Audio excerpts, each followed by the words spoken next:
सहारनपुर में किसने भड़काई हिंसा?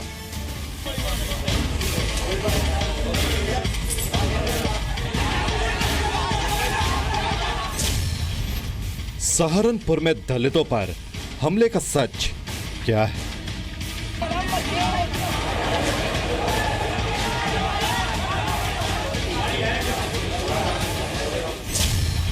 सहारनपुर में राजपूतों पर हमला क्यों हुआ? सहारनपुर में दो पक्षों के बीच सियासी साजिश। मायावती के जाते ही क्यों भड़की भीड़?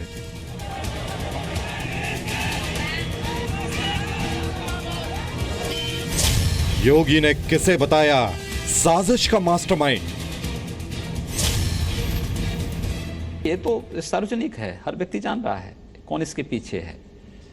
जो इनपुट आ रहे हैं सब हर व्यक्ति इसके बारे में जान रहा है कौन है पीछे। है सार्वजनिक है, हर व्यक्ति जान रहा है और बहुत जल्दी हम इसको उद्घाटित भी करेंगे। सहारनपुर में भीड़ को भड़काने वाले गुनहगार कौन? आगजनी, पथराव और फायरिंग का पूरा सच क्या है? जी हां, सहारनपुर सुलग रहा है। शाम 7 बजे की इस बड़ी खबर में आप सभी का स्वागत है। मैं हूं आपके साथ में मानसा मलिक। सहारनपुर में दो पक्षों में एक छोटी सी बात को लेकर विवाद शुरू हुआ। पहले पत्थर, फिर हथियार और फिर आगजनी। सहारनपुर में एक कोने से लेकर दूसरे कोने तक साजिशकर्ताओं ने लोगों को भड़काया, सड़कों पर सरेआम हिंसा की। इस पूरे मामले में यूपी सरकार ने अब काफी सख्ती दिखाई है और सीएम योगी ने जी न्यूज पर कहा है कि इसके पीछे की साजिश का पता लग चुका है। सहारनपुर को सुलगाने वाले बेनकाब होंगे। और हम आपको बता दें कि इस संवेदनशील मुद्दे पर रिपोर्टिंग के दौरान जी न्यूज ने विश्वसनीयता के सारे मापदंड पूरे किए हैं। रिपोर्टर मौके पर हैं, फुटेज पूरी तरह सही है और खबर के गवाह भी हैं और तकनीकी रूप से खबर से जुड़े सारे पहलू सच हैं, सही हैं। ये रिपोर्ट देखिए।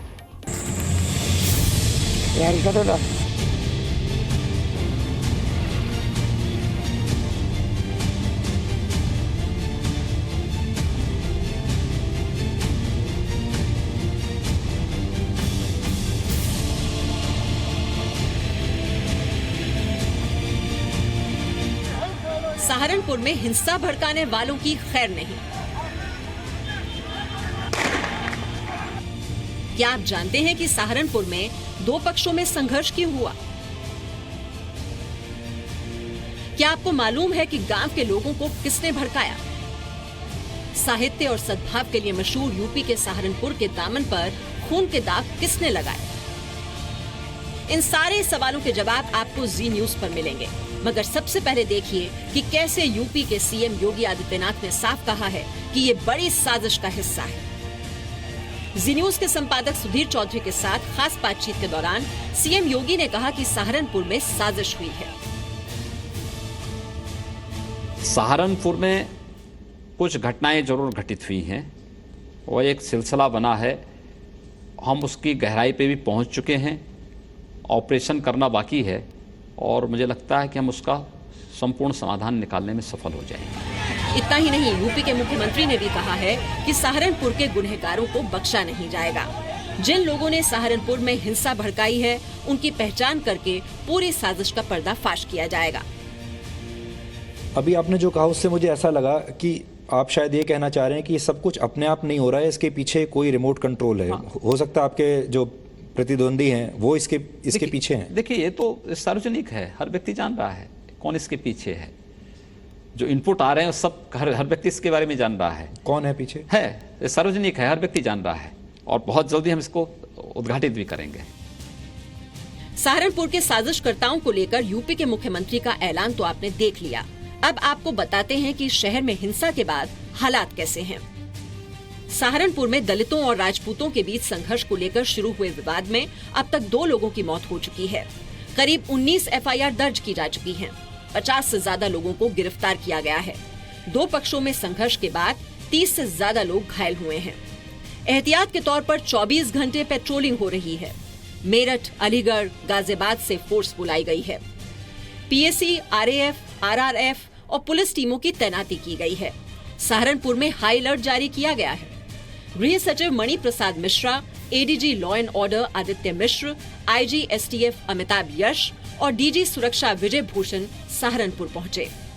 इस समय शांतिपूर्ण है। AD law and order, home secretary साहब, आईजी एसटीएफ और डीआईजी सिक्योरिटी को वहाँ भेजा गया है।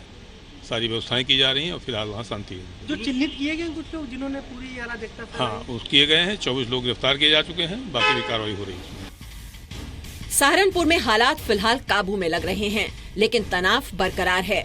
पुलिस और प्रशासन की कोशिश है कि पूरे जिले में अमन चैन के दुश्मनों की हर साजिश को नाकाम किया जाए। मगर ये घटना सिर्फ दो पक्षों के बीच संघर्ष की नहीं, बल्कि इस पूरे विवाद की बुनियाद में एक गहरी साजिश है। वो साजिश जो शायद 19 अप्रैल से ही शुरू हो चुकी थी।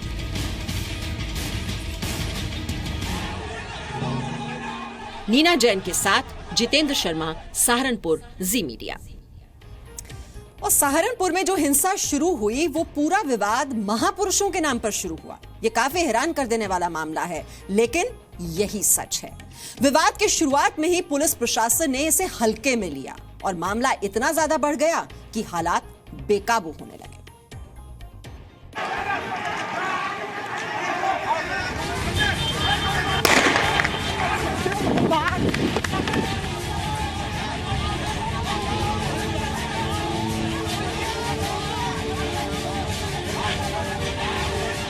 सहारनपुर में जो हिंसा भड़की उसकी वजह जानकर आप हैरान रह जाएंगे। सहारनपुर में विवाद महापुरुषों की शोभा यात्रा को लेकर शुरू किया गया, मगर इस पूरे मामले में पुलिस और सरकार एक बड़ी साजिश मान रही है, क्योंकि जिस चीज को लेकर विवाद शुरू हुआ था उसमें कहीं भी खून खराबे या हिंसा की गुंजाइश ही नहीं थी। आपको सिलसिलेवार ढंग से बताते हैं कि सहारनपुर में क्या क्या हुआ था। 19 अप्रैल को सहारनपुर के सड़क दूधली गांव में अंबेडकर शोभा यात्रा निकाली गई। अंबेडकर शोभा यात्रा खत्म होने से ठीक पहले पथराव हुआ। 11 साल बाद सड़क दूधली में अंबेडकर शोभा यात्रा निकाली गई थी। इस शोभा यात्रा में बीजेपी सांसद राघव लखनपाल भी मौजूद थे। पथराव से नाराज बीजेपी सांसद राघव ने पुलिस पर लापरवाही का आरोप लगाया और तत्कालीन एसएसपी के घर हंगामा किया। बीजेपी सांसद राघव लखनपाल के समर्थकों ने एसएसपी के घर पर तोड़फोड़ की। इसके कुछ दिनों बाद डीएम और एसएसपी दोनों का ट्रांसफर हो गया। सहारनपुर के पुलिस प्रशासन से अंबेडकर शोभा यात्रा की इजाजत नहीं ली गई थी, क्योंकि पहले भी कभी परमिशन नहीं ली गई। बहरहाल 5 मई को एक बार फिर शोभा यात्रा निकाली गई। 5 मई को थाना बड़गांव इलाके में महाराणा प्रताप की शोभा यात्रा निकाली गई और राजपूत समुदाय के लोगों ने शोभा यात्रा निकाली। और जब यात्रा शब्बीरपुर गांव पहुंची तो उस पर पथराव, फायरिंग और आगजनी की गई। शब्बीरपुर में हुई हिंसा में दलितों के पथराव में एक राजपूत युवक सोनू की मौत हो गई। सोनू की मौत के बाद दलितों के 50 से ज्यादा घर जला दिए गए। अंबेडकर शोभा यात्रा की तरह महाराणा प्रताप की शोभा यात्रा के लिए भी पुलिस प्रशासन की परमिशन नहीं ली गई। अब तक 2 बार हिंसा हो चुकी है, लेकिन पुलिस प्रशासन आने वाले खतरे के बारे में जरा भी अंदाजा नहीं लगा सका है। एलआईयू की टीम भी ये पता नहीं लगा सकी कि 2 बार शोभा यात्रा को लेकर हुई हंगामे के बाद हालात कितने नाजुक हो चुके थे। इसके बाद 9 मई को एक बार फिर हिंसा भड़की। 9 मई को दलित समाज गांधी पार्क में सभा करना चाहता था, मगर प्रशासन ने दलितों को सभा करने की परमिशन नहीं दी। नाराज दलित समुदाय के लोगों ने मल्लीपुर रोड पर जाम कर दिया। दलितों ने आगजनी, मीडिया कर्मियों से मारपीट की और पथराव करते हुए कई गाड़ियां तोड़ दी। इस संघर्ष के जवाब में राजपूत ने भी मारपीट की और हिंसा को लेकर दोनों की ओर से गिरफ्तारियां हुई। 9 मई की हिंसा में दलित युवक चंद्रशेखर का नाम सामने आया। चंद्रशेखर की संस्था भीम आर्मी पर हमले और आगजनी का आरोप है। 9 मई को मल्लीपुर में हुई घटना के बाद पुलिस ने दोनों पक्षों के 17 लोगों को गिरफ्तार किया। वहीं भीम आर्मी ने 21 मई को जंतर मंतर पर प्रदर्शन किया और दोषियों के खिलाफ कार्रवाई की मांग की, मगर सहारनपुर के साजिशकर्ताओं ने एक बार फिर हमला किया। सहारनपुर का शब्बीरपुर गांव इस समय जातीय संघर्ष की आग में झुलसा हुआ है।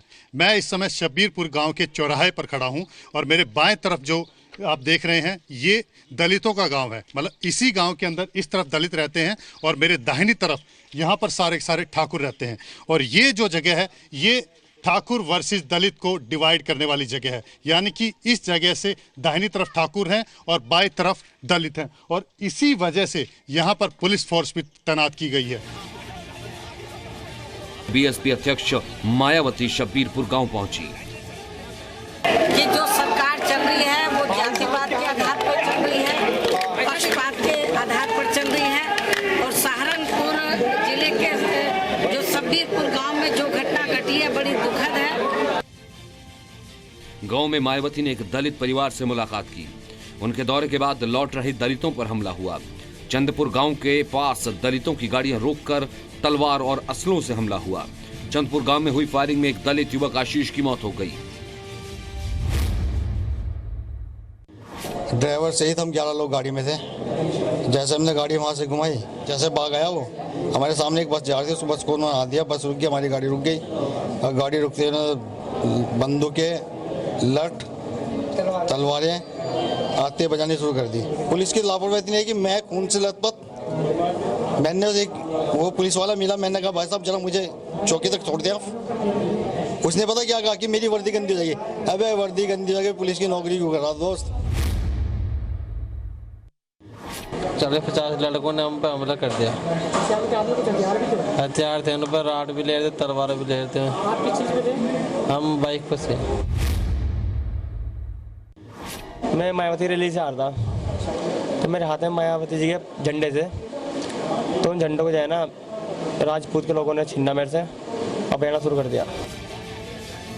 सहारनपुर में साजिश रचने वालों ने शायद 19 अप्रैल से लेकर 23 मई तक हर बार मौके का इंतजार किया और पुलिस प्रशासन की लापरवाही का फायदा उठाया। इसलिए अब तक 2 हत्याओं और सड़क पर सरेआम हिंसा करने वालों को काबू नहीं किया जा सका है। नीना जैन के साथ जितेंद्र शर्मा, सहारनपुर, जी मीडिया।